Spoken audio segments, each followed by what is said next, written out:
grant process, I know the district has submitted a grant proposal around the program around threat assessment, and we're just looking to Kate for an update on where we are in that process, or the next steps. That's for Sure. At our last, we discussed it in quite a bit of detail, so there are a few questions that you have, and I just wanted to give you some information on that. We looked at the timeline for notification. Notification of successful grant applicants will be sometime in September with the ability to access funds then in October. There are about, I think I wrote in here, 60 grants that will be awarded across the United States. So, well, I don't know what that means for our odds, but we feel like we wrote a pretty solid grant and are hopeful. As far as funding for the project, it's $250,000 over a 2-year period, and the district is responsible for 25% of the costs. We talked a little bit about the purpose of threat assessment, and again, that was the top recommendation from the School Safety Advisory Committee. So we are in full agreement to bring that forward as our number one priority. And in establishing this type of grant and looking at this grant and what it could support, we looked at it supporting 3 of the safety committee's goals, or actually recommendations that they brought forward to the school board. And one is looking at that multidisciplinary threat assessment team, also to implement risk assessments at all of our school sites, and implementation of the Say Something curriculum. So those were the 3 areas we were looking to address. And with that, I submitted to you some information about that. We've had quite a bit of discussion. Do you have any additional questions? Well, we've had some questions raised about the data that's collected and how it's safe and secure.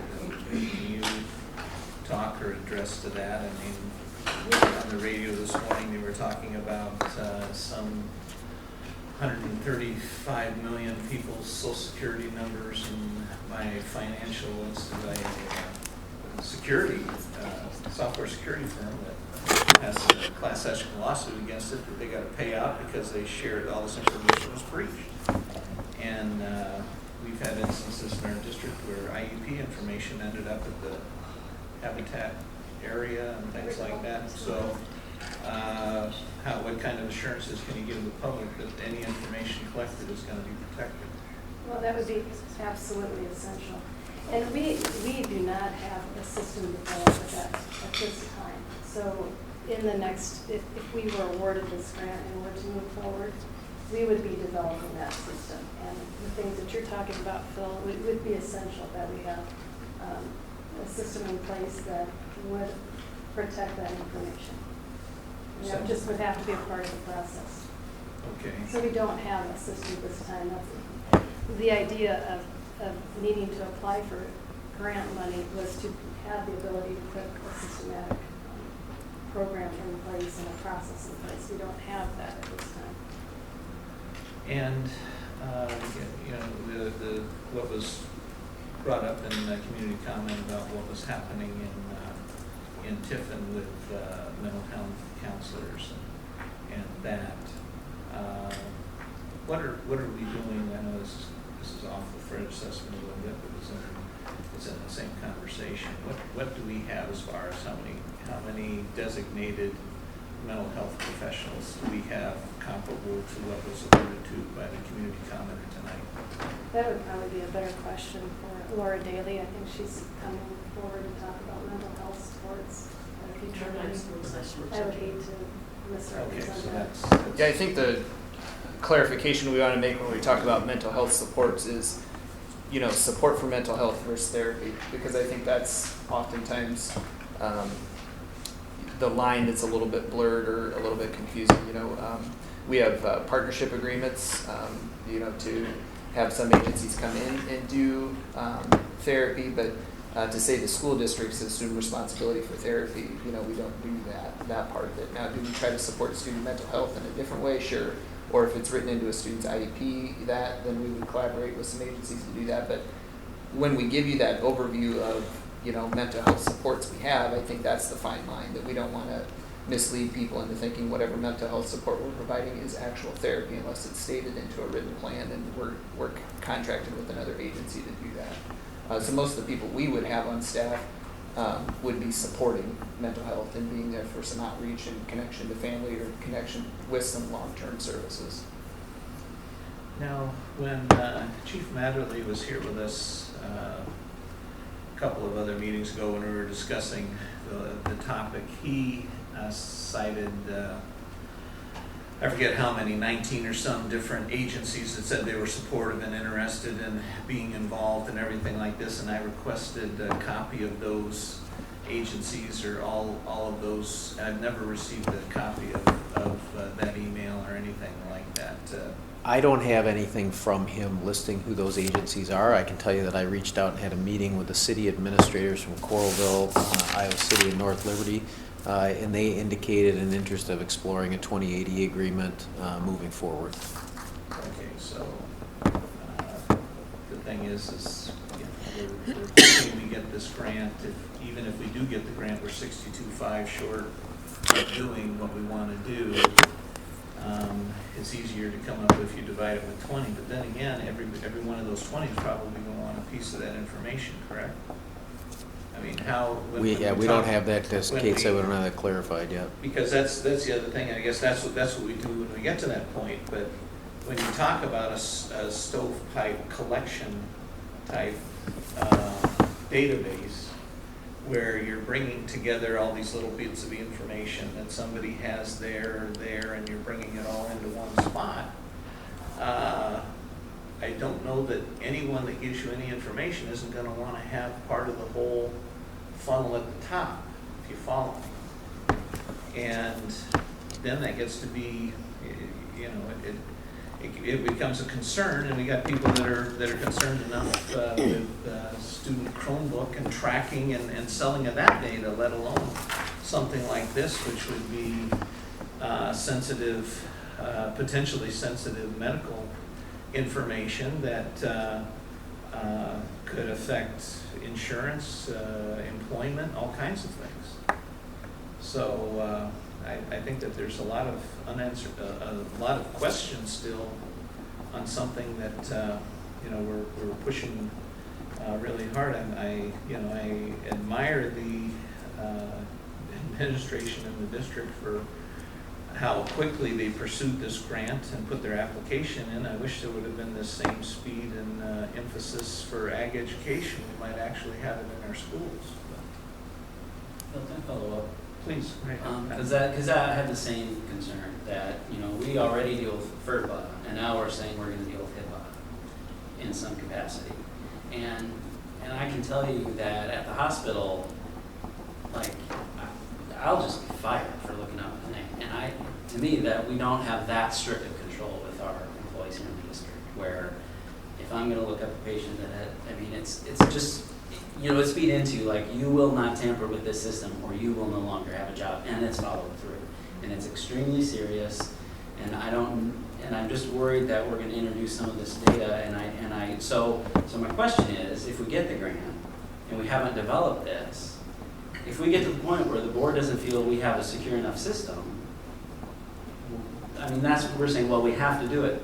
But my thing is, but we don't know what we're going to do yet. So I'm a little nervous to say, well, we will protect this data, because I haven't seen the evidence that we have the capacity to protect the data. We just haven't seen that. And as Phil pointed out, there is evidence that in the past we haven't been always super tight with some really confidential data. And we're talking about, again, HIPAA, which is far more serious. It will affect people's employment. People could lose jobs over this. So at the same time, I understand why we want somebody to sort of know all the pieces. I think, you know, if schools report something, I hope that we have people who can say, you don't get to know the result of this, because that's how it happens, right? If you report bullying, they can't come in and say, well, here's what we did to discipline that child, because that's their privacy. So I would need to know that we can have the capacity to do that, because the problem is if we make a mistake, we're going to be super liable for all kinds of lawsuits or even, you know, negative impacts on people's lives. And so I worry about that, right?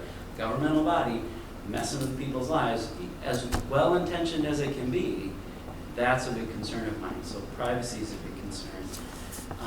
You know, I'm also very concerned, frankly, with criminalizing mental health. And so what are we doing to make sure? And everything I heard Chief Matherly say gives me confidence that the Iowa City Police Department is on the path towards having a different concept. I don't know that about North Liberty. I don't know that about Coralville. I don't know that about the Sheriff's Department, frankly. And University Heights. And University Heights. So to have everybody, including individual officers, on the same page, because when, you know, all the people who bring up issues that students of color have with law enforcement and students with disabilities is almost an individual act by an individual officer. But we're going to be liable for something that happened negative on our campus. If we report something and we bring in law enforcement and that officer isn't trained well enough and we end up with a very negative outcome. So I have to know that we're not going to criminalize mental health, and that we're also not going to, you know, some of this is, well, and frankly, Principal Bacon's comment about vaping gave me quite a bit of pause. Like, are we just going to start arresting every kid? I mean, I don't support kids vaping on our campus. I don't know that law enforcement is the way to address that in an educational setting. I don't know that that's helpful. And so I worry that we're going to criminalize a whole lot. And I'm not saying I think that this will do that. It is a concern of mine that we're going to criminalize behavior that currently we're not criminalizing. So those are some of my concerns that I think the community is very concerned about. It's certainly stuff that I've heard. Data collection. The other thing is, if we do have a universal assessment, and I'm for one. I mean, I work in mental health. I know how important it is to catch this stuff early and to identify kids who are struggling.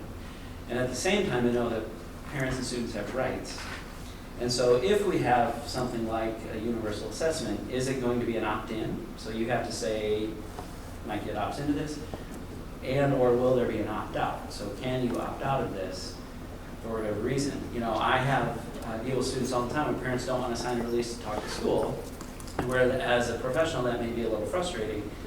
They have their rights, and it's their right to say, I don't want you to talk to the school for whatever reason. And so I just want to be careful that we're not dipping our toes into something that we don't really have the capacity to handle and make sure folks' rights are protected at the same time that we're doing everything we can to keep our kids safe in school. So those are some of my concerns.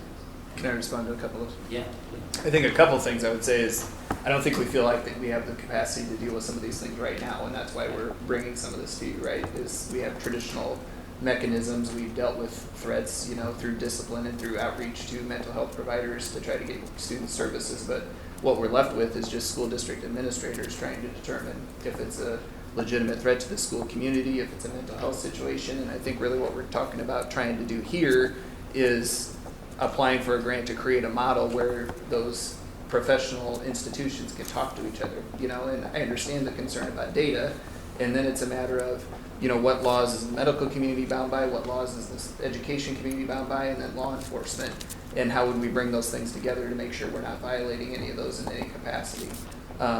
Right now, you know, each of those entities are operating independently and trying to do the best they can. I think this effort would be to try to bring that together.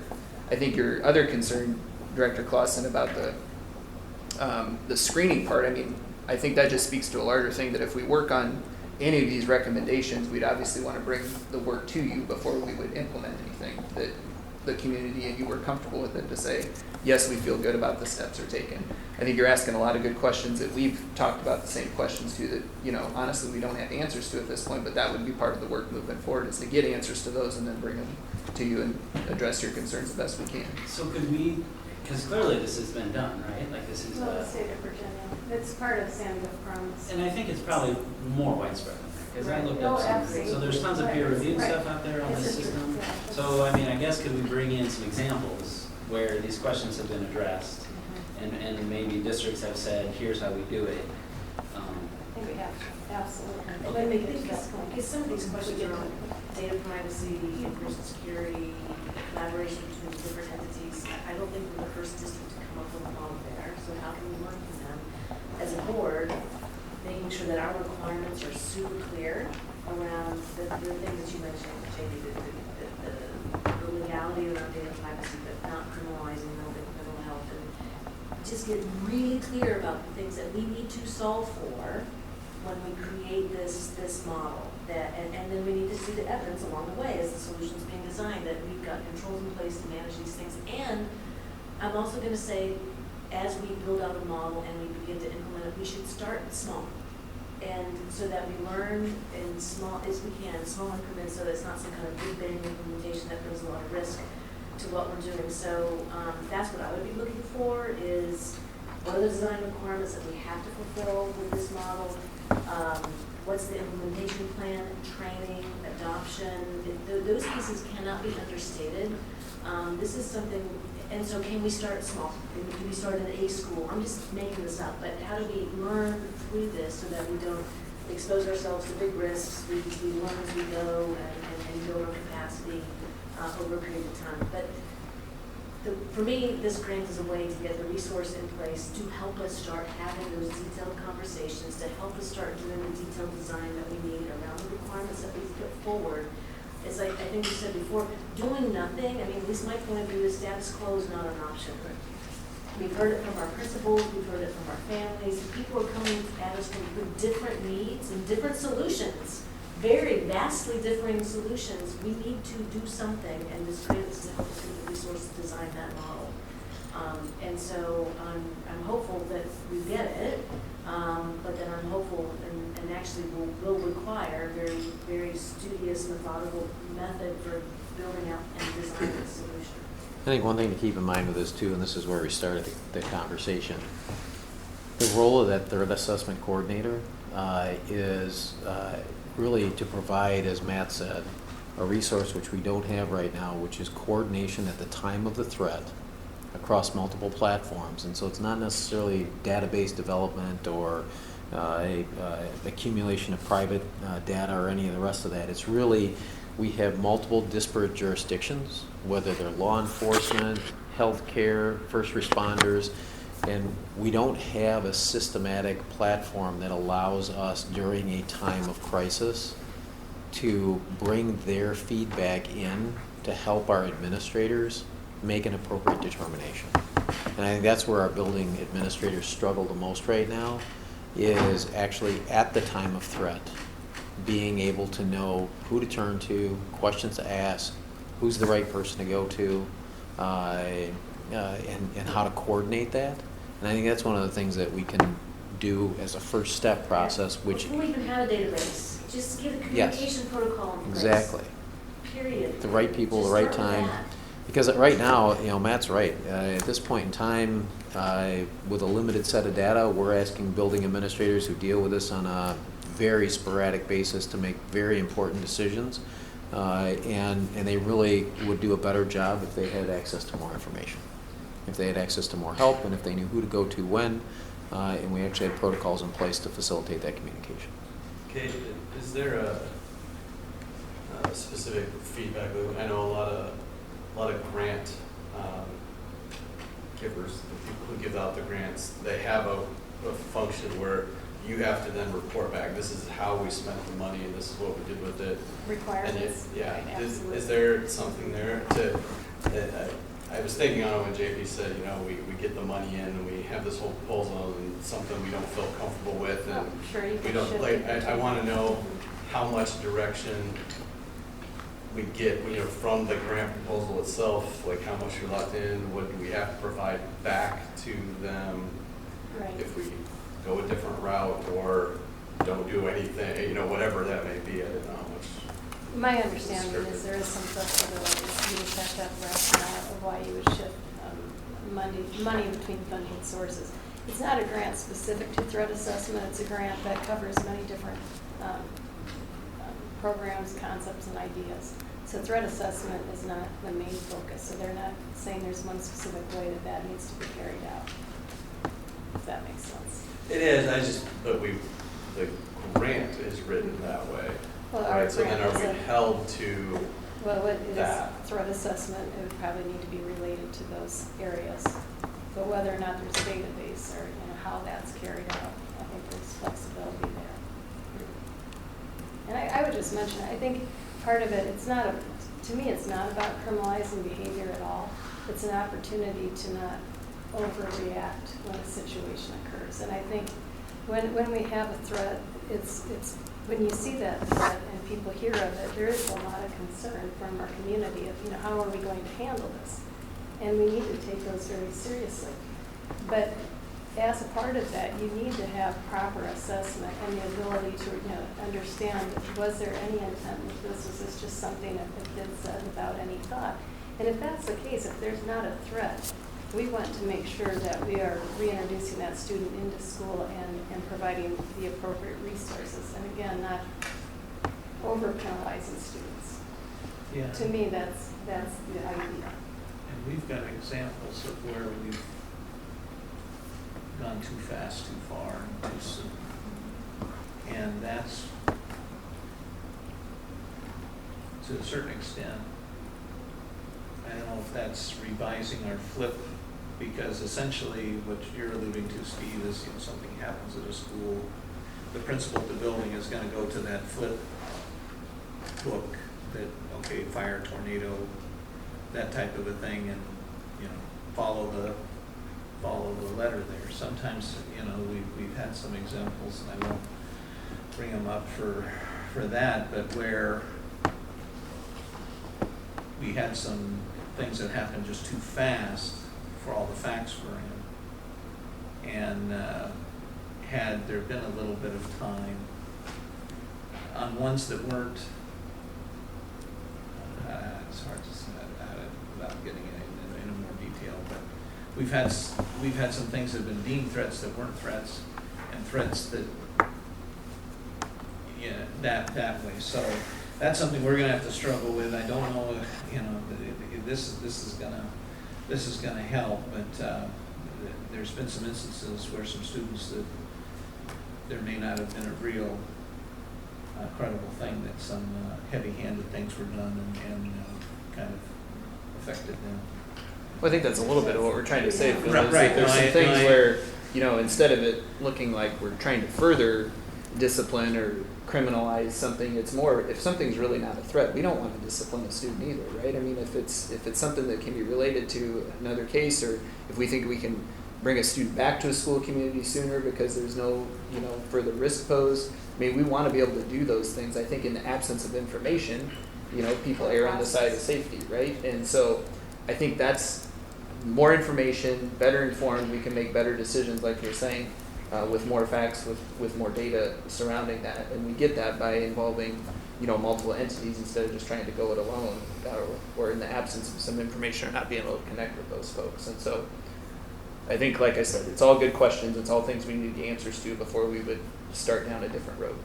I have a pretty specific question, because this has come up a lot, just from emails. So this person, this coordinator, I believe some people in the community are under the assumption this must be an armed law enforcement officer. And I want to clarify for the It absolutely community cannot be that it as will part of not. this grant. Okay, because that, I It's think, a civilian position.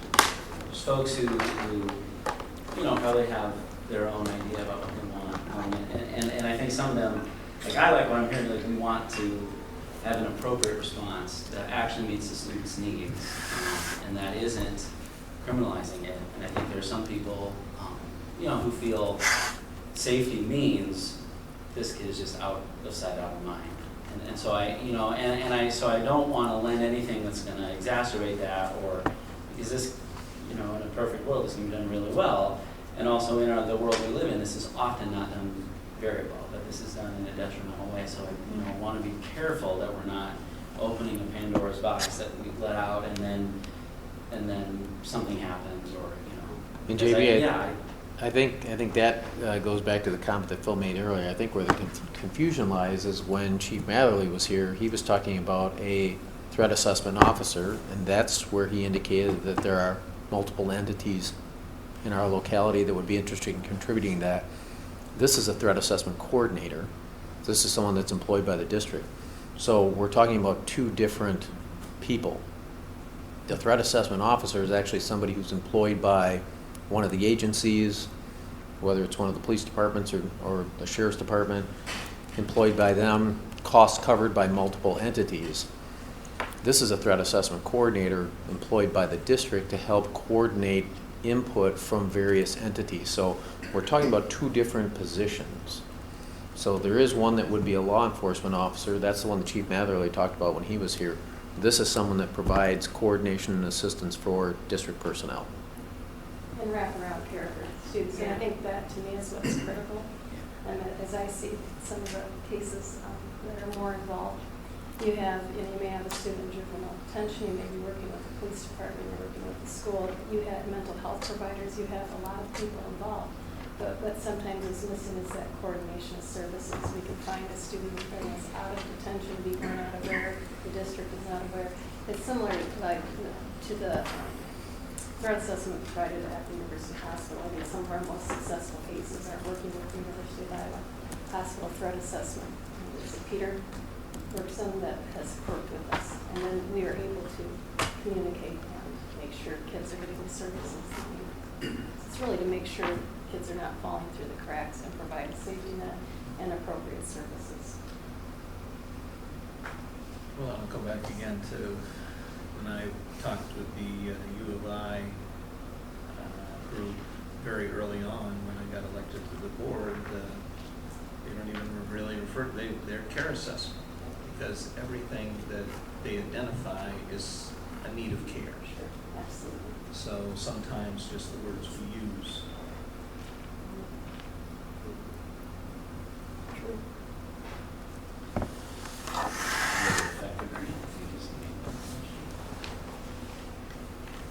That's something we could consider. I mean, if we, because They'll probably be listed that way in the grant application, but by the time we Yeah. bring a care assessment coordinator on, I mean, we can turn that, I'm sure, whatever we'd Yeah, like. I just so, think it yeah. is, because I think what we're doing is we're framing this, and right now the conversation is already out of the box where, you know, people have turned it into their own ideas. And so I think the more we can be clear about what we're talking about and communicate that effectively to the community. And again, whether it's that word or whatever, but I just think if we're thoughtful about that, because, you know, what Steve said, between the threat assessment officer and threat assessment coordinator, I'm absolutely sure that a lot of the emails we got absolutely completely put those two as the exact same thing. And so, and then I would, you know, for me too, it's like, well, it helps to identify what we're really talking about. You know, somebody here who's wraparound, who understands what restorative justice is, who, you know, kind of understands, is looking at things through the equity lens that we're really focused on, could get us in a good place where we're taking care of kids. I mentioned, you know, I think it's, again, with making sure we're not, again, underreacting or overreacting on a situation, but also I think in the community and in our district, if there is a threat made at a school, if our community understands and supports a system is in place to assess the risk a student poses and that student is coming back to school, they can feel assured that we had a systematic process in place and we have vetted the situation and we're confident with that decision. And again, it's in the best interest of the kids to be in the school. If that's the case, we also have to look at the safety of other students, so that all has to be balanced. And just for reference too, because I did look into this, the University of Iowa has a threat assessment team and they have a care assessment team, and they're two separate groups. So they do both. I appreciate the difference between the threat assessment coordinator and an officer, but this is the first half page of this 4-page thing. When you go down there, I mean, it talks about responsibilities, right? The very first thing there is the responsibility of establishing a multidisciplinary threat assessment team at each school. And that team, right, and you have language like we'll work with, you know, police officers. I mean, all that language in there. So all those emails that are coming in from people being concerned, they're not misunderstanding what this one position is, right? There's a lot of stepwise in there, right? And the grant, I mean, we go down to where the money is spent out, you know, for the grant, right? You know, the chunk of it that's going towards coordinator and training and things like that. I think the money is put out in good buckets, I guess, if you will. Like it's centered around the training and then the coordination and stuff, and it's not centered around those next steps. But they're all in there, right? And so it's not it's a valid concern that people are having about how that looks in the schools and stuff, because it's kind of in there. And so I don't want to. Well, yeah, I mean, honestly, we're evaluating threats made to the school community. I mean, that's the core of it. And so, like you said, what that follow-up looks like, we can help communicate. But, I mean, the purpose of this is somebody has made a threat to harm the school or people in the school. And so, I mean, I think that is why, like you said, there's some legitimate concern about who is doing that evaluation, right? And is that an officer? Is that somebody else? Because they are threats of violence. Yeah, and I'd say with that, as we're doing a better job, helping students know what to report and when to report, we're getting more and more of those cases coming forward. I noticed that towards the end of the school year, and we really need a process for that, because otherwise, again, I think you're at a liability of underreacting at that point in time when you don't have a process in place. And people will stop reporting and nothing. Right. People are not responding.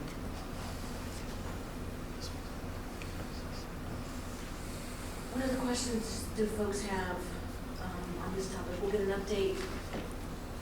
We'll Get get some notification news of in the award. September.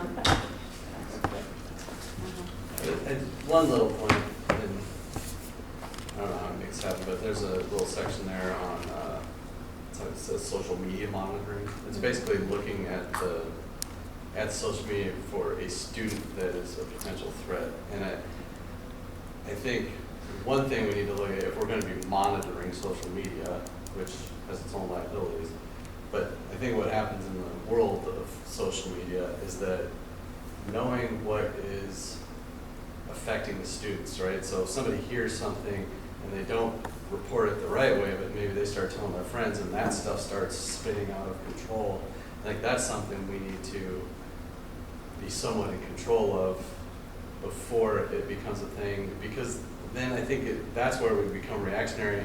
Well, all of these kids now are worried about this thing, so we need to address this thing over here because these guys are all worried about it, and they may be running off of some rumor that's not even true, but then there's the stigma on whatever student was part of the initial conversation. So I think if that's a monitoring that we should probably do a better job too, right? Like seeing what's the buzz, right? What are the kids talking about? What are they worried about on a day-to-day basis? Are they, in some sort of basis in fact that we really need to look at that, or have they gone off on a wild tangent and we need to curtail that too, right? Because it can kind of go either way. It can help us inform or make bad decisions if we're using that bias. And this system, or one of the systems, we actually worked with our technology director to evaluate different types of systems that we could look at or potentially work with. And they do that screening for you, and they only bring to your attention things that will be alarming or concerning, which kind of helps vet through that. But I would say in the brief overview this organization provided to us, in looking at one page of social media, there were 2 concerns of students with potential suicidal ideations. And after I saw that, I said, please don't flip through any more screens, because I felt liable for then contacting parents that evening. And that was within just a first glance of 4 minutes. And so when we look at that monitoring, it is, again, looking at self-harm as well. So, It's super common. yeah, Kids- it's really scary. Kids it's post for frightening to self-harm, see. Right. they So again, having a Reach system out. to not, you can't, it's hard to say something forward or even look at the social media monitoring if you don't have a process in place of what you're going to do when you find Totally something. get that. So, Our first speaker tonight brought it to light that, Right. the likelihood of a suicide is far greater than a school shooting. Right. So, that's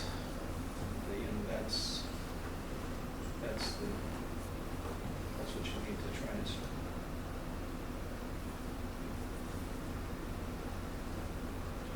Anything else, folks? Thanks, Kate. Appreciate the update. No problem. Good questions. Keep all these things in mind as we move forward.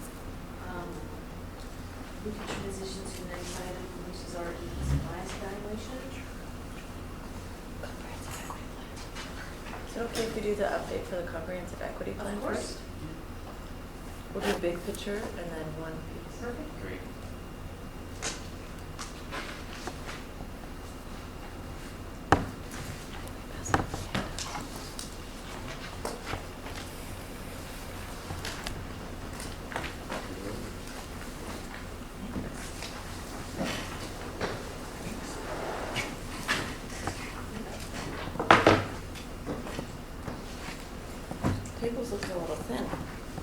We are short a couple members tonight. Okay, ready to start? Okay. So the first thing that I am going to speak with you all about tonight is an update on where we are at with updating the comprehensive equity plan. Wanted to sort of give you a sort of snapshot of all of the different things that we've done up to this point. But first I wanted to remind everybody, since it might not be the only thing that you think about in terms of the Iowa City Community School District, of what were the guiding principles in doing this work over the last couple of months. We want this comprehensive equity plan to have a couple of characteristics, and so this is how we're doing the process with these principles in mind. So a couple of them are about alignment and integration with current practice and policy of the school district. So you don't want to create a plan that's not somehow aligned to the strategic plan of the district and some of the core goals that have already been identified by district leaders. Doesn't mean that you're going to map it on exactly, like you're not going to just reinvent the wheel and do the exact same thing, but you do want it to be aligned so that you're not asking the district to do too many things all at once, right? You want to take into consideration what the current capacity is and then take that one step further, especially when it comes to potentially integrating equity goals within some of the existing practices and policies that are less equity focused as they are practiced now. Some of the other principles are about being data and research informed, right? So a big part of the partnership we do with you all is to provide you with data about different things. And so one of the things we want to make sure is that both the development of this plan is data and research informed, but also that one of the pieces of the plan is also data rich. So that's going to come in the accountability sort of aspect of the plan. One of the other principles is about being inclusive in the production of this plan, and so there's several elements of this inclusive process. Some of them are the ones I'm going to tell you about today that we've already concluded. So having listening sessions with each of the stakeholder groups related to the school district, so parents, students, community members, leadership groups, etc., principals, all that. Having the development group, which brings all these stakeholders together and provides an opportunity for them to vet through and help to develop the actual plan and make some priority decisions. Doing the public forums and the public survey also was one of the inclusive pieces of this development process. And then the last piece that I'll tell you about today, this is part of the inclusive part of the process, is working with district level administrators to do some of the final pieces, sort of the co-creation, if you will, aspect of the plan. So the last element here that's guiding this development of the plan is one of the most important, the fact that we want it to be accountable.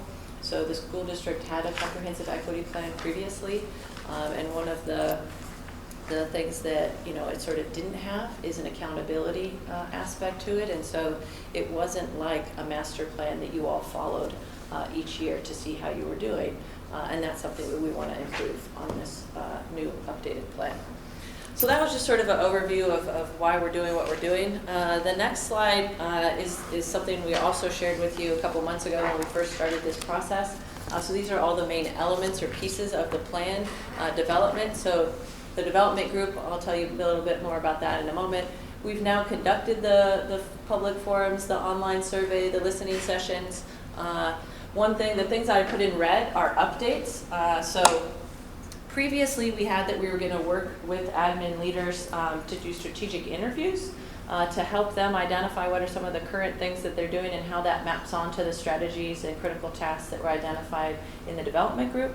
What we're going to do instead of interviews is we're going to do more of a co-creation process. So Matt helped us start that already today with vetting some of the strategies that were developed by the development group with the executive, cabinet. The other update here is that we want it to be done by today, but that was really ambitious, and so we didn't finish quite yet. I think it's important, this is something that happened with us at the university as well, is that it's important, I think, to go through the process in a valid way, as opposed to hurrying up and cranking something out by a sort of artificial deadline. Certainly we want to have it in place in time for it to be implemented this upcoming school year, so we are mindful of the fact that we are chasing that kind of a deadline so that it can be implemented.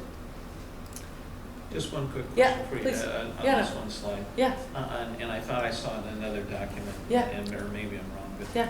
on the public forums that you had, there was like less than 40 people attended. Mm-hmm. Yeah, they were not very well attended. Okay. Yeah, I'll show you on the next slide, Oh, I maybe, apologize. but, no, it's okay, but we could talk about it now if you want to jump to the public forum. If it's on the Yeah. next one, I'm Yeah. sorry.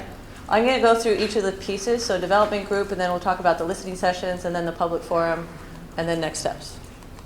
Cool? Yeah? Okay. So first, who is on the development group? So the development group is 38 people. JP and Ruthina both sit on it as members of the board. So it has representation from all the major stakeholders related to the school district. So the board, the cabinet, the Department of Equity, administration, elementary and secondary principals, teachers, parents, students, Equity Advisory Committee, and community members. So pretty representative. So the role of this group is really to first look at the goals from the previous plan, assess where we at in terms of meeting those goals or not meeting those goals. They've also been given reports that were also uploaded for you all to view today as well, both the public information listening session report and the listening session report and the public forum and public survey report. So they've met 7 times. They dedicated about 40 hours to this process so far, so quite a commitment. What they've been doing is working through sort of in small groups, working through prioritizing some of the things that we heard from these different forms of public engagement to say, these are things that people are saying, these are things that we think are important. Let's talk about how we can make them more specific in a lot of cases, because things that people say are not always the most concrete. So the last thing that they haven't done yet is they will review the draft prior to us finalizing it, and I'll walk through that in the next step. So listening sessions. So here's a list of the listening sessions that we did. We did one with you, the cabinet, the admin council, the cultural proficiency team, the MCGF committee, the equity advisory committee, and the development group itself. In these sessions, we basically asked people to think about what were their top equity considerations, what did they think were the biggest issues that needed to be addressed in an equity plan, and then give suggestions for how those issues should be addressed. So that's what's in the 2 reports that you have on board docs. So each report, this one has an executive summary that has very nice tables where we've pulled out what are the core things that people have talked about as their primary issues. The ones in bold are those ones that are emphasized the most in the text that we received, or the written words that people, the words that people said out loud. And so the full report has that in it. One thing that you'll notice if you look across in the listening session and the public forum report is there's a lot of consistency in what people are saying are their primary concerns. So it's not anything that's really new, I think. I think there are things that you all have been hearing on the board for quite some time. Okay, public forums and public survey. So you'll see here the counts of the people who attended the 2 public forums, about 20 people. So really low turnout. Some of the things that we've learned since then about the public turnout is, if you don't do some really proactive person-to-person sort of outreach, people don't show up to these things. And that is indeed what happened. So even though Superintendent Murley sent out an email to every single parent and student in the district, without personal connections, people don't tend to just show up to things. It is true that people also had the option in that email to respond to the public survey.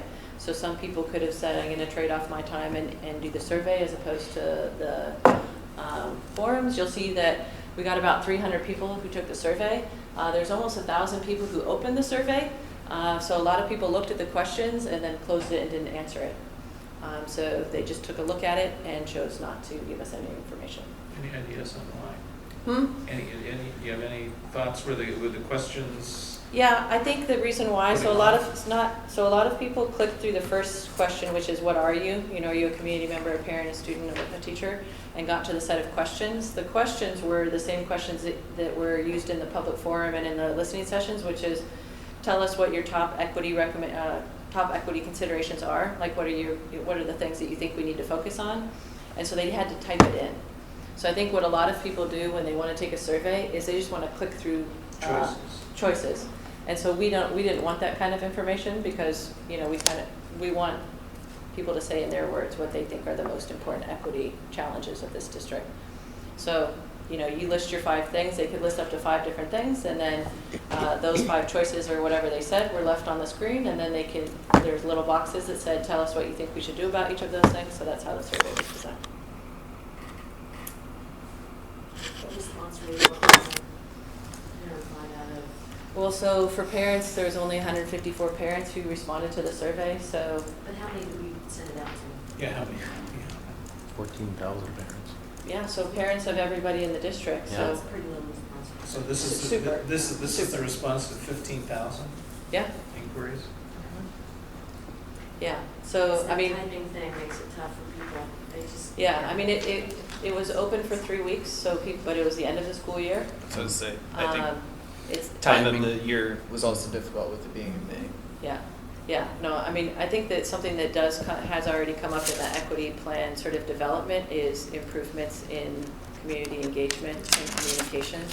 You know, it's one thing to say that you want to communicate things out, it's another to develop the relationships so that people respond when you said something. And I think the lack of response is telling. I think we've learned in other forums that email's not always the best means of getting families engaged Yep. in. Translation it's not- services, all sorts of Yeah. things. So part of it is, are people aware? But part of it is really, do they trust you? Do you have the relationship built that they feel like if they told you, you're going to do something about it? So that, I mean, the lack of engagement through this part of the process, I think, sort of speaks to that being an issue. Yeah, so in part because the responses were so low, and also because this year in the student climate survey, we had a number of students, over 150 students, provide at the end of the surveys, use that sort of time in the open-ended question to tell us what they thought we should be doing better. You all should be doing better, the district should be doing better. We pulled those out and put that in the thing as well, as a separate section, so you can see what the suggestions from the students from the student climate survey are as well.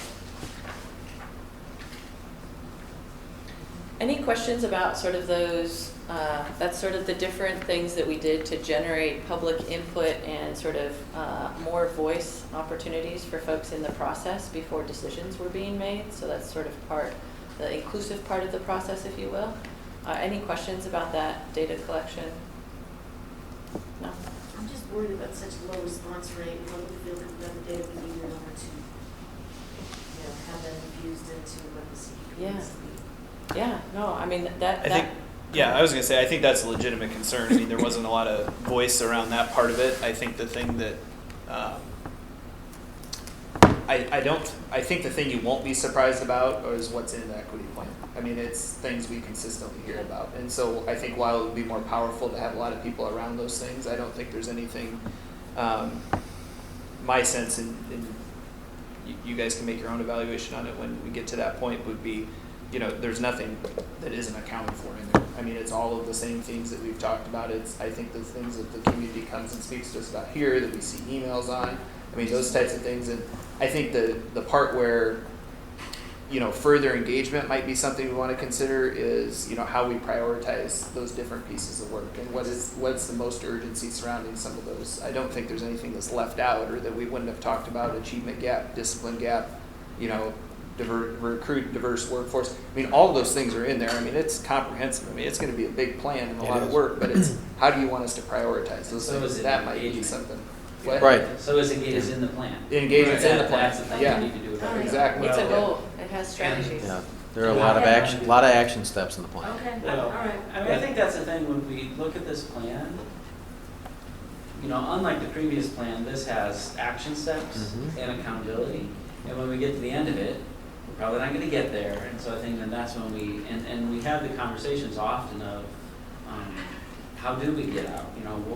People don't always want emails. Right. And we probably don't know what people want. And so Right. so the conversations were there, and I think what you'll see is there was lots of consistency on some, pretty key things that we've been hearing over and over again. There's some threads from area to area, so you see the interconnection between them. Well, to this whole, participation on different things, when we've tried to get information out to the public, we've jammed it down their throat. Media, hired consultants, everything, and it was unescapable. And you look at this, and it's 2 nights, a day apart, an online survey, and then we're surprised by the results. Was there a radio campaign? Was there something in the paper that said, this is coming out, we really want your encouragement? Heck, I've been to Congolese dinners where there's been 200-300 people. If you would have gone there and just set up a table and said, look, we really value your input, would you fill this out? Yeah. That was some of the feedback that we got. Yeah. That we have to go out. You know, Yeah. it seems like, you know, if we know what works, what do we do for the bond? Yeah. We saturated everything.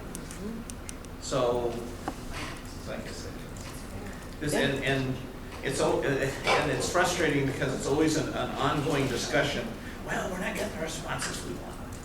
Well, what are we doing different? Yeah. We keep doing the same thing. That's what Einstein said was, Well, we don't do a good job of engaging our stakeholders that we're really trying to work a lot of this plan around to improve the experience for. And so I also don't think this topic is surprising that we weren't effectively able to draw them in, right? I mean, we already know we miss when we try to engage that part of our community. And so I think that's why one of the goals you see in the plan is around community engagement. Right. How do we engage them? I mean, that's one of the first Where, things that we're talking about is how do we even do methodology. it more effectively? Because, I mean, we can send all the emails, robocalls, Yeah. public forums.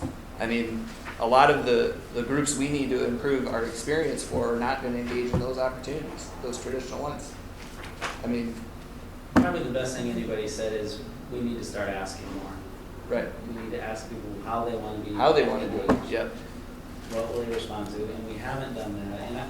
But because we have a deadline, that, you know, we're trying to get this implemented by August, right? So we're gonna have to move, and the fact that those things came out where we saw the data and we said, this is what we have to work on, along with, you know, improvement prevention, all that. Yes.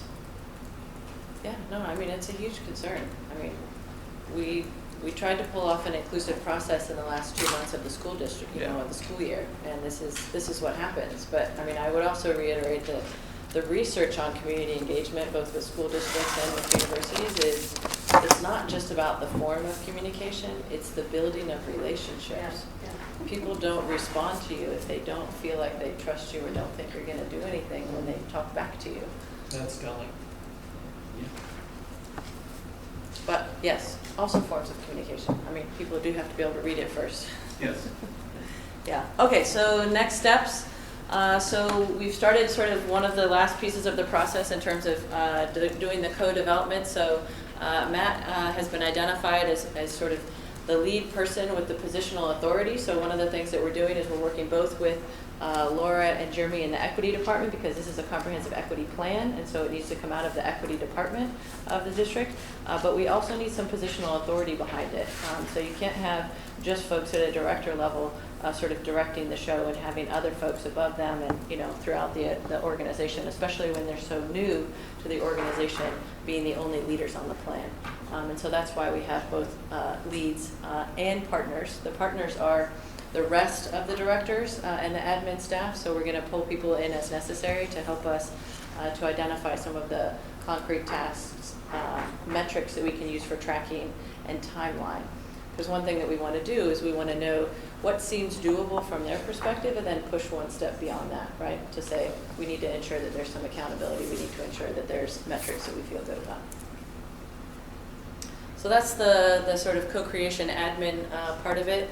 Once we get a full draft, then we're planning on doing a couple more things to socialize it before it's finalized or approved by you all, hopefully. So we're going to circulate it back to the development group that's already been meeting. We'll decide whether we need an in-person meeting or just do a, give feedback online somehow. I think a meeting would probably be the best. We will also vet it through the Equity Advisory Committee. We will also vet it with the Cabinet and the Executive Committee. And then The idea is to present the full draft of it to you all in a working session such as this, not have you vote or try to approve it right then, but then once it's a public document, provide a sort of public feedback window for a couple of weeks to say, chime in now, this is your last opportunity, and then hopefully have it updated and presented to you all for approval.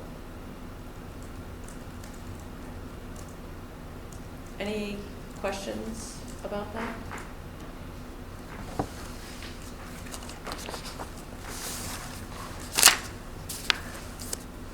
Okay, next.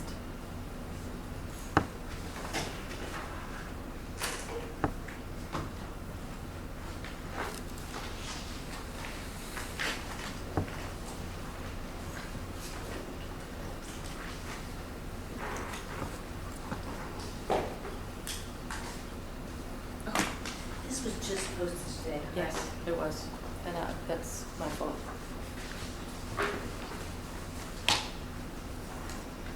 So I did not upload the entire report, only the slides, because we haven't given Westwind a period of time to respond to the findings, and so as a researcher doing research on a particular company, I don't want to post something publicly until they have an opportunity to respond to it in some So capacity. is this premature?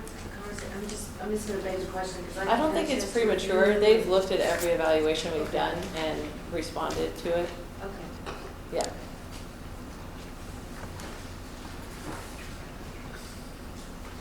All right, we ready? Okay, so the things we're going to go over are the district context. How did we get to do an implicit bias training program? Why did we do it? Program overview, what is the program all about? How did we go about analyzing it or evaluating it? And then participation and some of the key results and recommendations moving forward. Okay, so 3 years ago, we did our first round of the partnership, that cycle that we do that starts with a needs assessment, identify focus areas or focus groups, pull together a multi-stakeholder task force, help to implement some recommendations, evaluate things, and then start over again. We focused on racial equity that first year. And so the 3 top recommendations that came out of that equity task force, racial equity task force, was do some sort of cultural competency training for educators, try to pilot a restorative justice approach in a few schools, and hire more diverse teachers and staff. One of the things that the task force also said 3 years ago was that this cultural competency training needed to be the prerequisite. It needed to be the first thing that the district did related to racial equity, because they saw this as something that you couldn't make any substantial progress without educators being more culturally competent and aware. So out of those 3 recommendations that were approved by the school board, I think that fall, the implicit bias training program had a contract with Westwind for 3 years. There was a pilot for the restorative justice for 1 year. That pilot ended after the first year, and then it was just sort of training through different sort of educator-initiated things. Folks could go out and get training and do their own thing. And then there was a couple of things about recruiting and retaining diverse teachers and staff. Most recently is Chase's updated report to the board about recruitment and retention. So one thing that people always ask is, why are you doing an implicit bias training if you're trying to reduce like inequities in your student achievement or disciplinary outcomes? And so a lot of people say, how do you get from knowing about implicit bias all the way to affecting student outcomes? So this process model or sort of conceptual framework sort of takes you through, how would somebody's unconscious bias or beliefs about race or something like that as a teacher or as educator affect their ways of interacting and developing or not developing relationships with students, how that then affects the students in terms of their perception of what the teacher is doing or saying to them, which then affects their outcomes in terms of their ability to learn, achieve, etc. So that's kind of the general process model, the expectation of what you're getting when you're changing the first thing in the first box. Okay, so what's the Westwind implicit bias program? So it's a program that aims to create a better awareness of what implicit bias is as a concept, or the definition of it. It also tries to.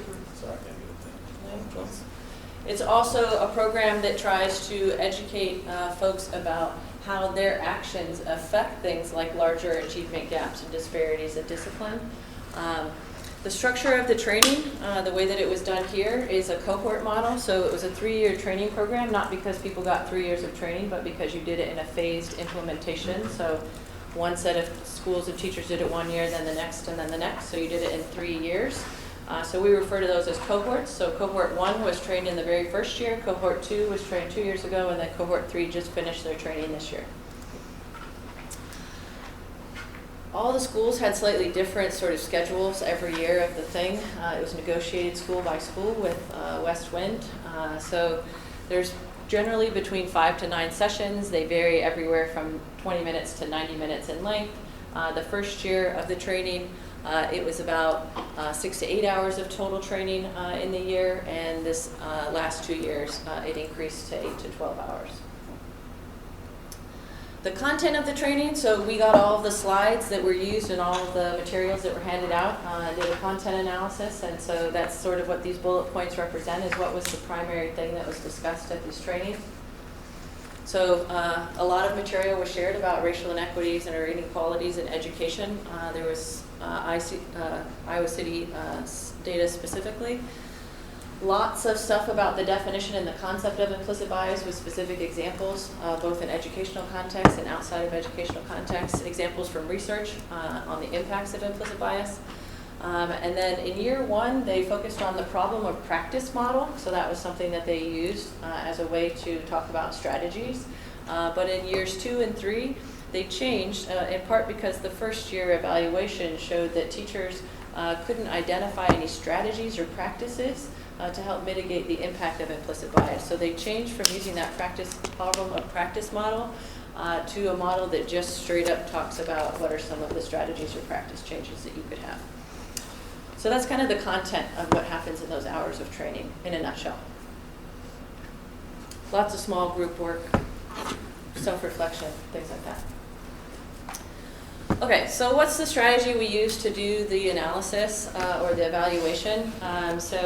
Last year when we did the evaluation in year 2, we were able to use 2 different types of analysis strategy. One, we were able to look at cohorts 1 and 2 which had been trained versus cohort 3 that hadn't been trained yet, so we could compare trained and untrained teachers. We couldn't do that this year because now everybody's been trained. So we lost that capacity of having a comparison group. We will still look across all the cohorts, you'll see that, but the only analysis strategy that we can use is a pre and post design. So at the beginning of the year, we give you an assessment, we say answer all the questions, and at the end of the year, we give you the same assessment and say answer the questions. And we see whether or not it's changed, your answers change. So the idea here is you're trying to capture growth or learning, right? You're also capturing, like for the first cohort that did training 2 years ago, you're capturing whether they retained the information or they changed, there was a lag in them changing their ideas about something. The big limitation of this, and it's a huge limitation, so this is like asterisk, red flag, is we're just looking at change over time, right? We're not controlling for lots of other things that happen in that interim period. The only thing that happened in the school district is not an implicit bias training program, right? Other things also have been happening during this 3-year period. Lots of other equity things, good things, bad things, all sorts of things, right? So what we're doing is just showing you the beginning and the end. I'll show you a little bit more detail, and we'll walk through some specific examples of why this is a limitation. Okay, so participation.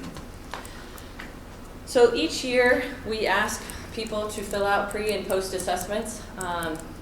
In this last year, year 3, we asked all teachers in all schools, regardless of whether they participated in the program, to fill out a post and pre-assessment. Not everybody did that. You can see the numbers of pre and post assessments. So at the beginning of this year, we got almost 1,000 pre-assessments. At the end of the year, we got about 700 post-assessments. What this graph is showing you is 2 different ways of thinking about the level of coverage of how many people were trained in this district. So the black bar, so like in cohort 1, the black bar, that 37%, it represents the percent of teachers who say they participated. So on the post-assessment, we say, did you participate in the implicit bias training program? They say yes or no for each of the years, right? So it's saying that 37% of all teachers in the district. So we got to count a number of all the teachers in the district, right? So 37% of teachers in cohort 1 schools said that they participated, okay? Based on the information we got on the post-assessments. Make sense? So that's one way to think about coverage. Like, how much depth did you get into the population you were trying to serve or you were trying to train, right? So you can see 37% in the first year, and that increased to about, a little over 50% of teachers in those schools saying, yes, I participated in this program, okay? The other way to think about coverage or participation is to look at the yellow bar. The yellow bar is, of all of those people who filled out those post-assessments, what percent of them say they participated, right? We asked all teachers to fill them out, but you can see the vast majority of teachers that filled them out were people that participated in the trainings, right? Make sense?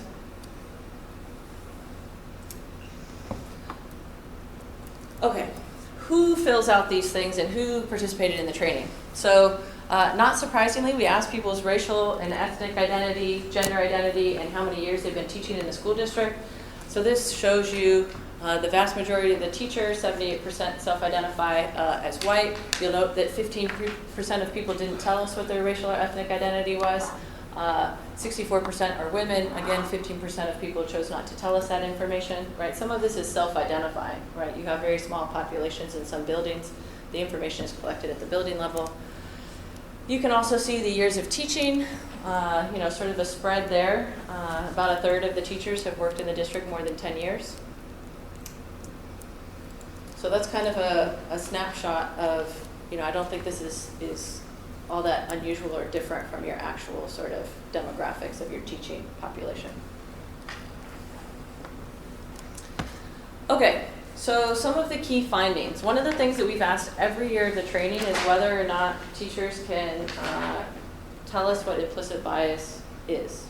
So we asked them the question, what does implicit bias mean to you? And we code their responses, so it's open-ended. They have to write down what they think implicit bias is, and we code it based on 2 different definitions into 3 different elements. Do they identify that implicit bias has an unconscious or implicit aspect to it? Do they note that it shapes perceptions and beliefs? And do they understand that it affects people's actions and behaviors? So these 3 elements are taken from 2 different definitions that are pretty standard definitions of implicit bias. What this figure is showing you is 2 different things. So the first one, the one on the left-hand side, is giving you a sense of what percentage of teachers we have any information from. So no post-assessment. 38% of teachers, all teachers in the district, we don't have a post-assessment for in year 3. Okay, we have no information. We don't know if they know what implicit bias is. We don't know if they participate in the training. We don't know anything about them, right? No information. 28% of the people who did give us a post-assessment didn't answer this question. They just skipped it, okay? They said, I see an open box. I need to write text. I'm skipping that. I'm going to the ones that I can just fill in the box, okay? Then you can see how people scored within that smaller segment of people that actually gave us information. I'm showing you this because this helps to put in context the results, right? So I'm going to make sure, so score 0 means that 3% didn't get any of those 3 bullet Exactly. points in their response. Okay. Exactly.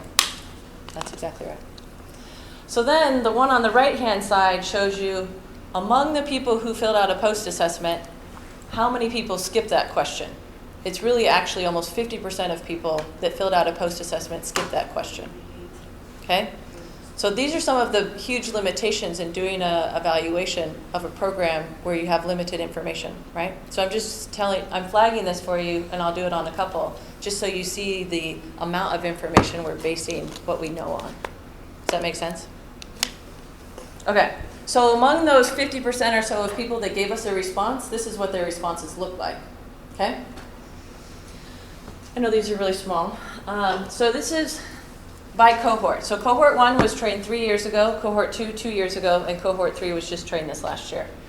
Each of these lines on the graph represent one of those definitional elements. So is it implicit or unconscious? Does it affect actions and behavior? And it's showing you the percent of teachers that have that in their definition, okay? Among those 50% of people that gave us a definition, right? So what you can see here is primarily pretty straight lines, right? So yes, a very high percentage of people say that it shapes perceptions. You can see that that's the highest for all 3 cohorts. They understand that implicit bias somehow has to do with shaping your perceptions of how you think, right? You can also see that unconscious is pretty high, and that's followed by affects actions, which is lower. The key finding here is in terms of significant changes, statistically significant changes over time, there are changes for cohorts 2 and 3. They did learn. They increased the percent of people that answered that question that said some of these things increased, but not substantially, right?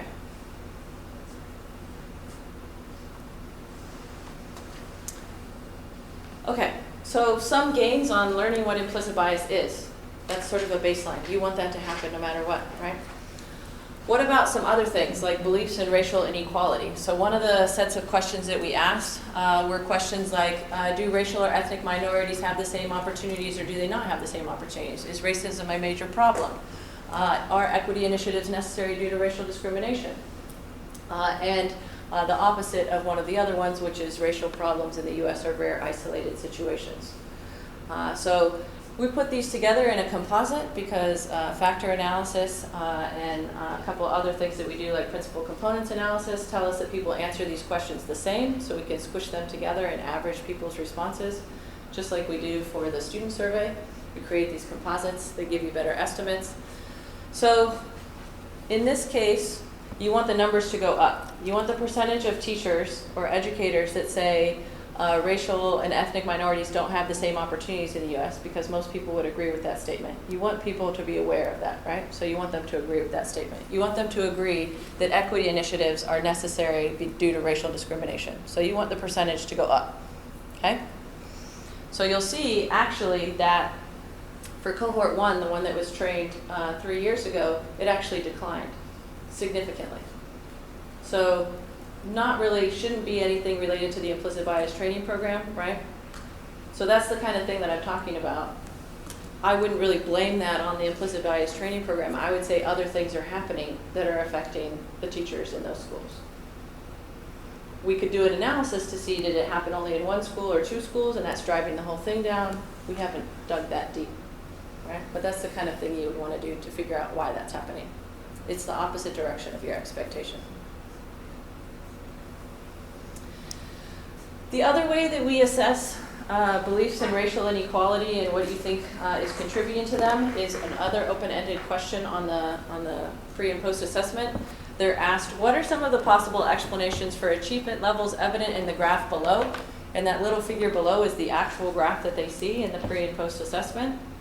So they're given a box. They need to say why, what their explanations are. Their explanations are coded into 7 different categories, something having to do with teachers or educators, something to do with the student, something to do with the school, structural factors, something about the family. We pulled out specifically when people talk about social class, most often poverty, and then when people say things that are racial or cultural specific. So those are the 7 categories of things that people can put in their explanations for the racial achievement gap. What you see here, you should first note that the things go up and down a lot, right? So this is, some days it looks like people are able to say what the achievement gap, that the achievement gap is related to teacher and school. In this last year, in year 3, you can see that a lot of them go up in terms of, for all 3 cohorts, a higher percentage of teachers say schools have something to do with the racial achievement gap, and that teachers, especially in this last cohort, cohort 3, they said teachers have something to do with the achievement gap. So those are positive things. You want them to see that schools and teachers have a role in the racial achievement gap. So those are positive things. The thing that's not so positive is that they bounce around a lot. They're not consistent. So then the next slide just shows you the other responses, and you can also see that they bounce around, but they're not as high. So percentage of family goes down for the 3rd cohort, the cohort that was just trained, as does student. And then the other ones are much lower in terms of the percent of teachers that are able to say structural factors matter, that identify racial or cultural factors as important, or say things like poverty or social class are things that drive or explain the achievement gap.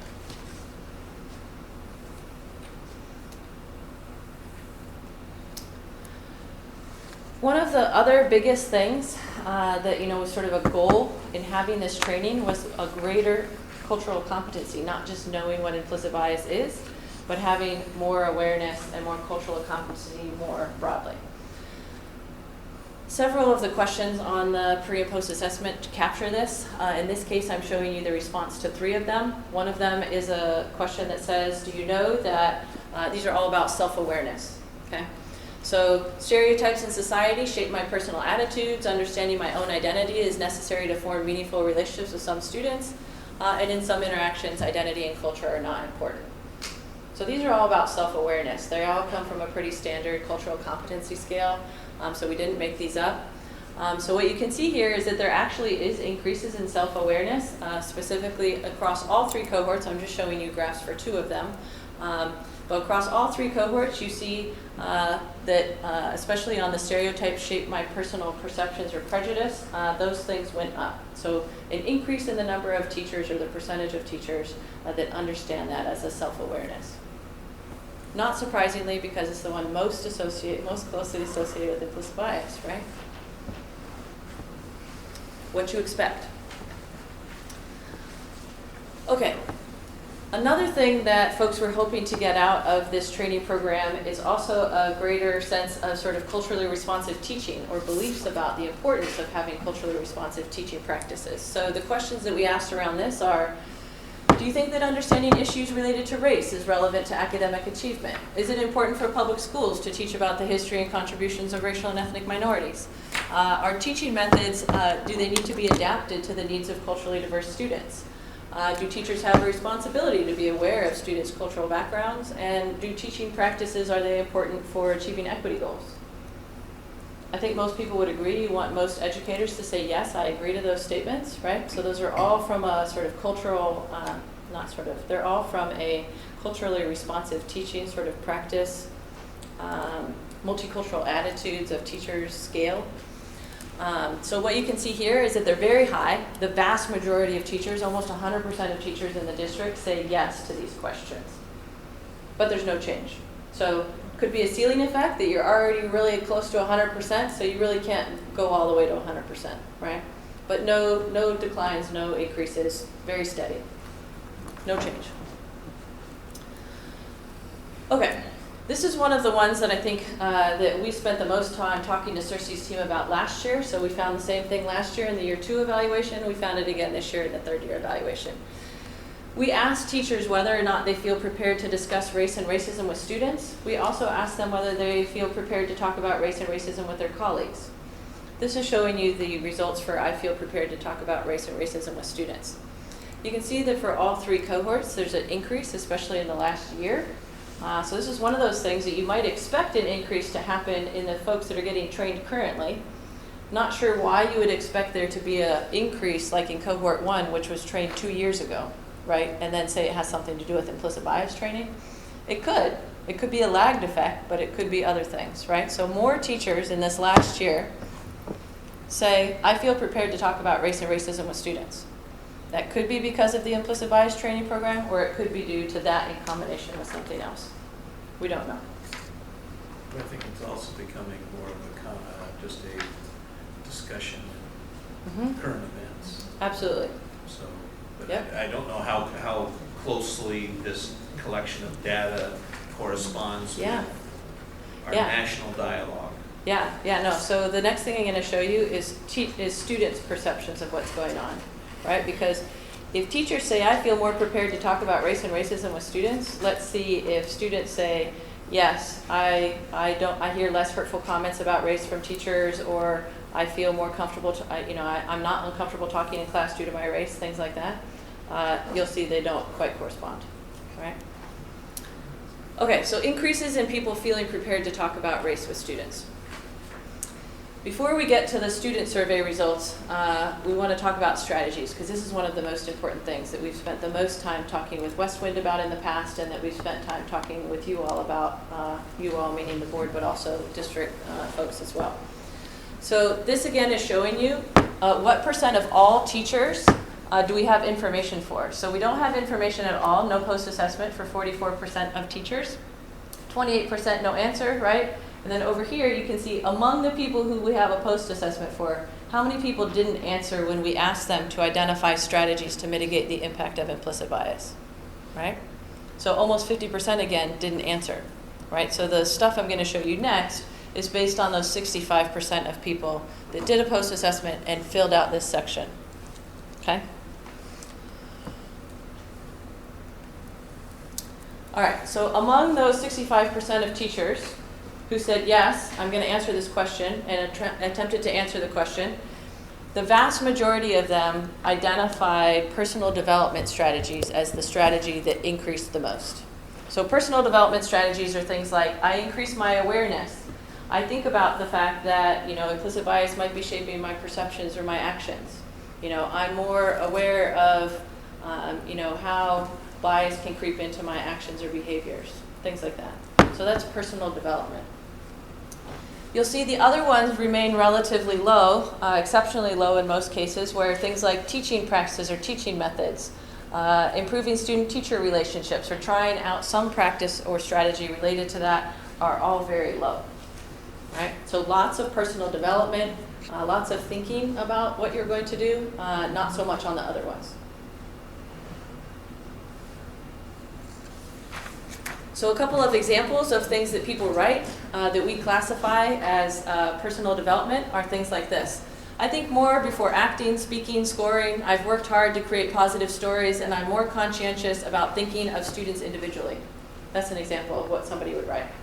Another example, I've become more aware of implicit bias, so I give alternative stories to situations. I consider how my comments may support or hinder a child. So they're not saying that they've changed what they say to the child. They're saying that I'm considering it, that I think about it, right? Okay, so if the implicit bias training program is sort of progressing along the lines of what we showed at the beginning, that you're changing how educators are thinking. They're more aware of implicit bias and what it is. The next step is for it to impact the way they interact or do things with students in ways that the students would notice, right? Then you have the students seeing or experiencing something different. So what I'm going to show you now is whether or not the students are experiencing something different in ways that are consistent with what you would expect with implicit bias training. So I can tell you right off the bat, they're not consistent. What we want to look for here is not whether all students say, I experienced a difference or a change with my teachers. What you're looking for is a reduction in the disparity or the difference between students of color and white students, right? Because this implicit bias training program is focused on race, right? So you're making teachers more aware of the fact that they might have implicit bias around race, right? So what we're showing you here on the graph is the percentage point difference between white and students of color's perceptions of things like academic support from teachers. So you don't want the numbers to go up. So in this first graph about academic support, that black line is saying it went up, and so in 2019 there's a 4 percentage point difference in the perception of white versus black students saying, I feel academically supported by my teachers. You don't want that. That means the gap is increasing between white students and students of color. You want it to go down, okay? It goes down the right way for equitable treatment. So here you see it's going the way you expect it to, right? So now we're getting a decrease in the difference between white students and students of color's perceptions of being treated fairly by their teachers. So that's good. It's just not consistent across, right? Is that, just because I'm in numbers, Yeah. is that an absolute value or is that It's a this one minus percentage point. this one? So it's always, Exactly. It's this. It's Same white directional. minus students of color. Yeah. So I'm going to show you one that's negative in a second. What about hurtful comments about race from teachers? So here we get into the negative numbers. So, for example, cohort 3, the cohort that was just trained. So in 2017, black students were almost 4 percentage points more likely to say that they've heard hurtful comments about race from teachers. And that actually increased to 6 percentage points. Now they're even more likely than white students to hear hurtful comments about race from teachers. Okay, and you can see the numbers for the other cohorts there.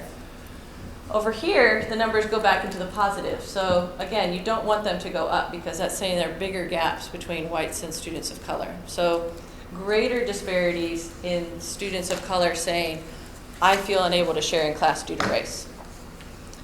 So almost all of these, from the student's perception, look either worse or not consistent with what you expect, with one exception, which is the equitable treatment by teachers.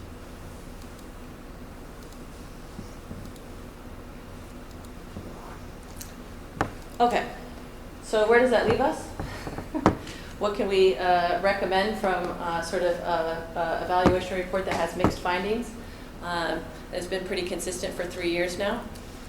So first, this is based on both what we found in this evaluation and what the research literature suggests on evaluations like this. That implicit bias training is potentially a good building block, but by itself it's probably not going to evidence a lot of change or differences, both change in terms of teachers' actual behaviors or changes that we'll see in either teacher or student experiences or outcomes, right?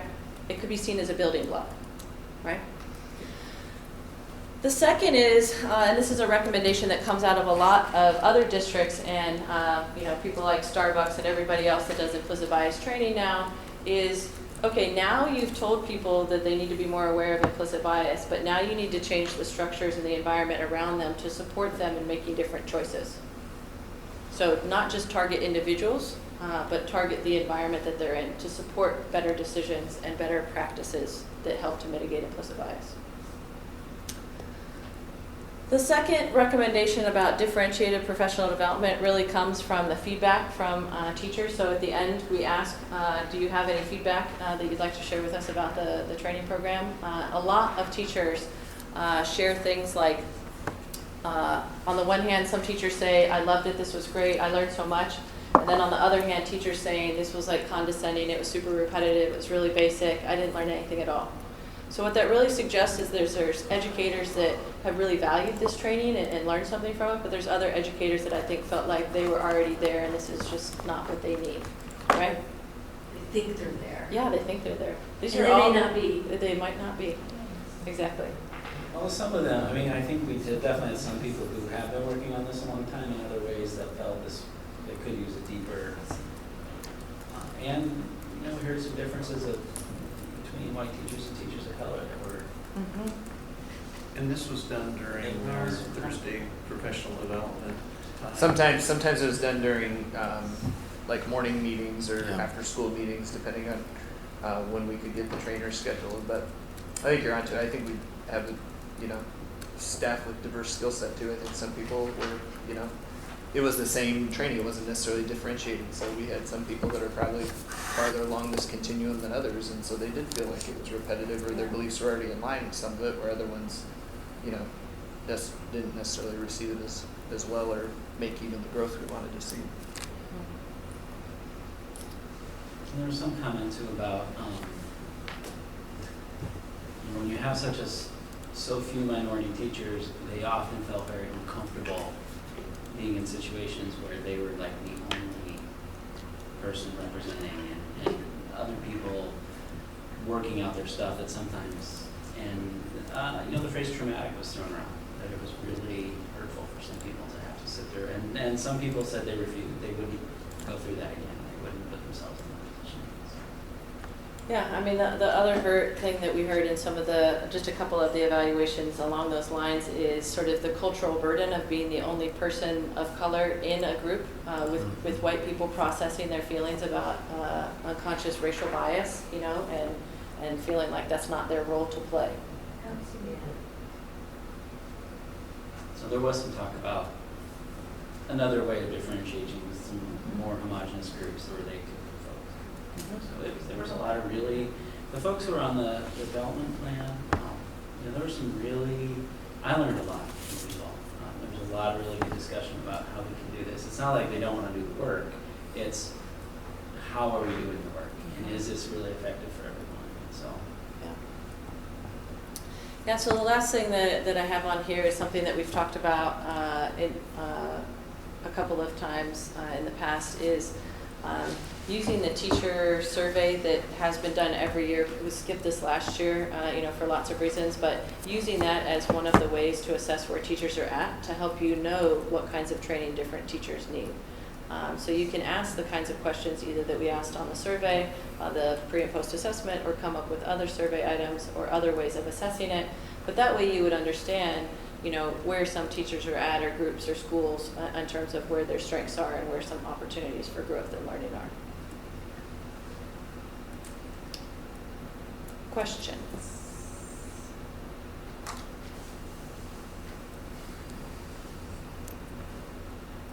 I don't know if this is an easy question to answer, and I don't think you can answer it specifically. I'm just wondering, you know, as we year over year have whatever percent of staff turnover that we have, you know, in 3-year plan, somebody wasn't here in year one when their school got, like, I don't know how much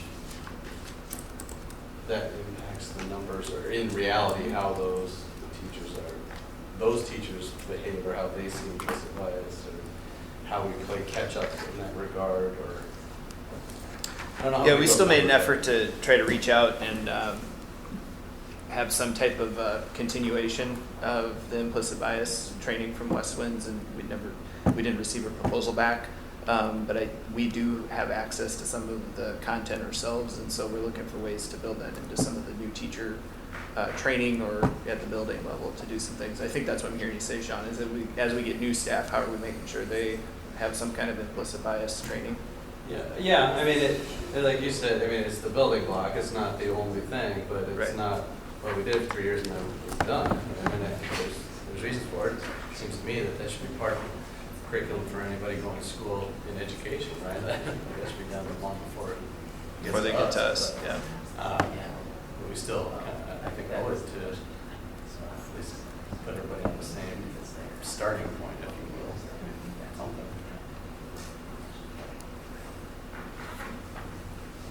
So something, because that's my question too, like how do we, because it seems to be right, implicit bias is your basis, and then you're going to have to differentiate for deeper learning from there.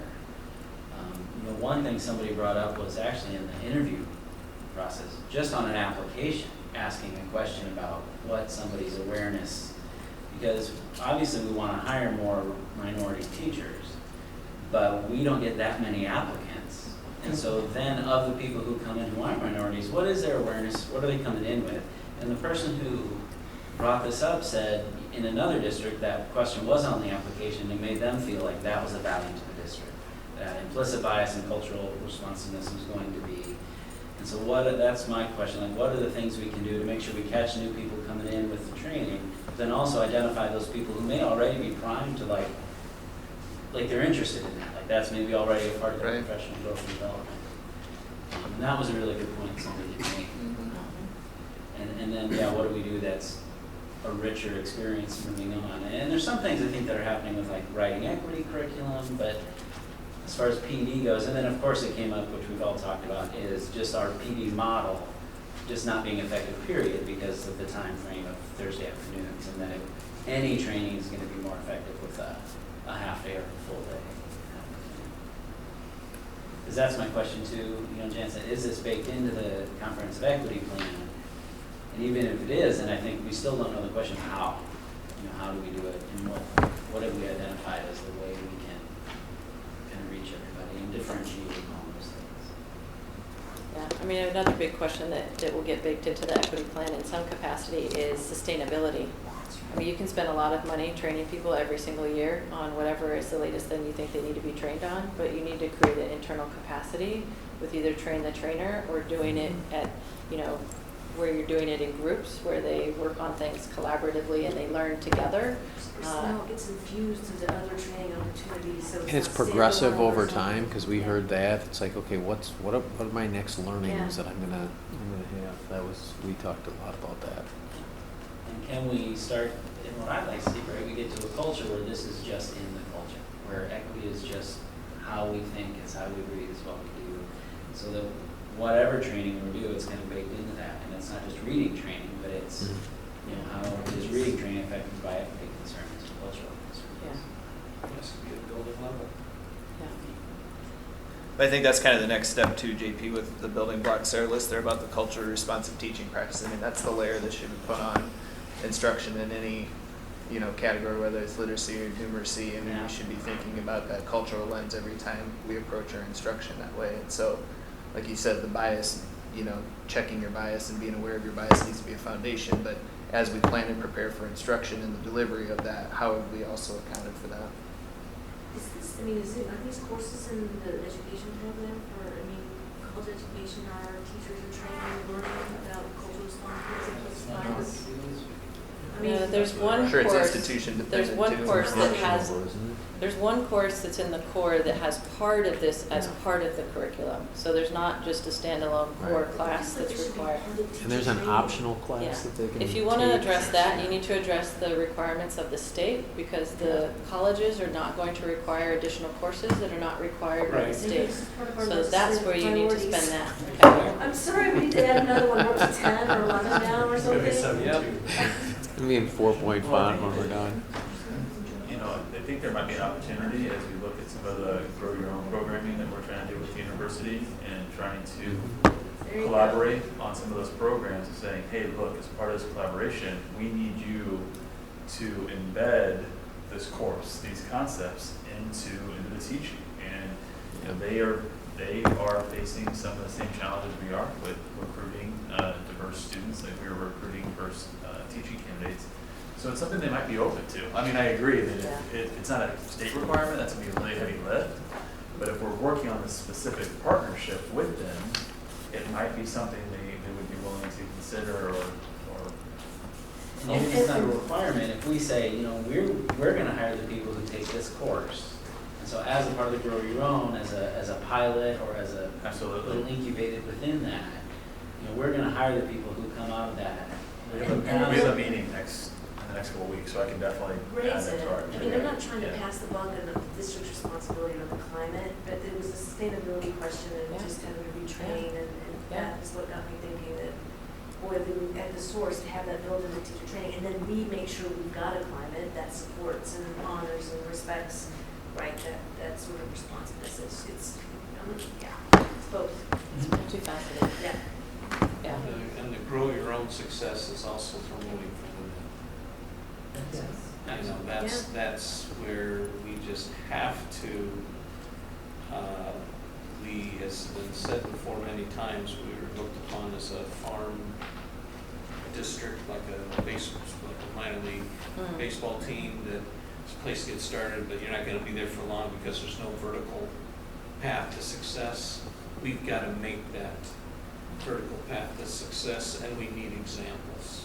I don't agree with saying that about ourselves, Phil. I think we're a destination Yeah. district for a lot of Well, educators. And so, we pay I mean, well, yes, for the. I would not yes, agree we- with that statement out loud or want any of our educators to hear that we're a farm team for another district. Well, it's been said here at the podium at our, But what's said and what our data shows can be two different Oh, things. all right. And Well, when we have retention rates of over 90%, I have to agree with Matt to say that we're, and that's off topic. But your grow your own piece, 100% agree with, and that as we do that, but embedding these concepts into those programs, which is where we started, I think is something that we definitely need to continue to explore and to work with the university on. And I believe they'll be open to that based on the conversations I've had with the folks in the College of Education. And as part of their comprehensive Yeah, equity plan. yes, actually. absolutely. It's One of their strategies that they're working on for the next 3 years is to increase the number of course offerings that attract diverse students to the university. So there's courses in ethnic studies, things like that are more likely to be taken by first-gen students, racial or ethnic identified students in terms of minorities, things like that. And so they're looking to increase those course offerings as a way to attract students to the university.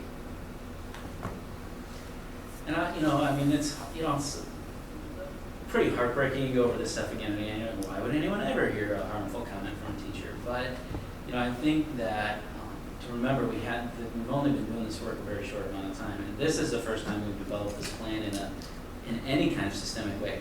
There was zero input to the last equity plan. There was one person's input, and literally, right? But that started the ball rolling. And now, no, we didn't get a lot of input, but we got 1,000% more than we got last time. And the other thing that we've got now, both on our CEP development team and our equity team, is a lot more diversity, more than has ever been. Our equity committee right now is more diverse than it's ever been. Some of those people are folks of color who work at the university, who have the both kind of experiences of saying, well, I've had the experience of coming into the university community that's not very diverse. And then now they're willing to offer their time to say, what can they do? What can that experience, how can that inform the district in our equity efforts? So even though it's fairly heartbreaking stuff, right, to see the data, it's been going on forever. This is just the first time we have the data to show us what's been going on. And I think so, to understand this is really just, we just started this work, even though the district the board has been mission statements and they've talked about it forever.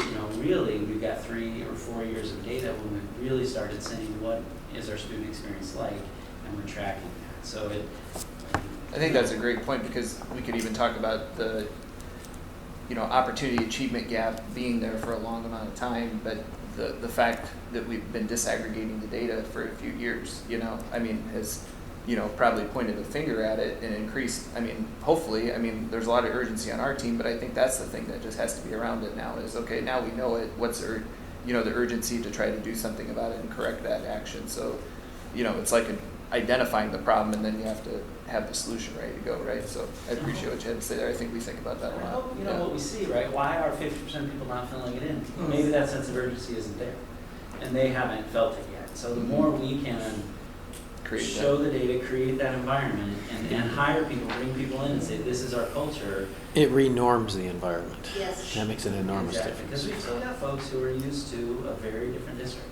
and they're teaching in ways that it was fine 20 years ago. Or maybe it wasn't fine, Yeah. but it wasn't as obvious that, okay, this is I guess the only other thing I would say that Matt reminded me of by saying what you just said is one of the benefits of doing the comprehensive equity plan in this more comprehensive way is that there's lots of things that the district is doing to try to address some of the data that we've been showing you for 3 or 4 years about students' experiences, and some of them might work. You don't really actually know because you're kind of just doing a bunch of things and they're not super coordinated. By having it all written down in the same plan and saying this is a more coordinated attack and we're going to assess whether some of these things work, you can pull back from the things that don't work and spend more effort and time doing things that are actually making a difference and moving the dial the way you're wanting to see it move. And I'll even word that a little bit differently. Most of them probably work on some level, but what works the most? What has the biggest impact? That's the thing. A lot of things we do have some kind of impact or a limited impact like we saw on this, but we can't waste our time on the things that don't have the biggest impact for our kids. The problem is too large, right? And so it needs to be systemic, building to building. So as staff move, it moves with them. They're not coming into a new environment with some other training plan and going through in that acquisition process too.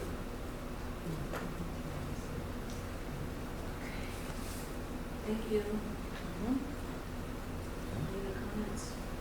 I would just like to thank Sarah for her work. I think the result you guys are eventually going to see about the comprehensive equity plan is going to be really strong and really effective for us. And like JP said, it is a work in progress about, from being independently created to trying to engage multiple stakeholders and bring a lot of people to the table. And she spent a tremendous amount of time doing that and working with us on that. And so I think we're really going to get a high-end product that is something that can drive a lot of our work in that third strategic plan goal area. So I'm excited about it. Thanks. Thank you. Appreciate it. Okay, do a motion to adjourn.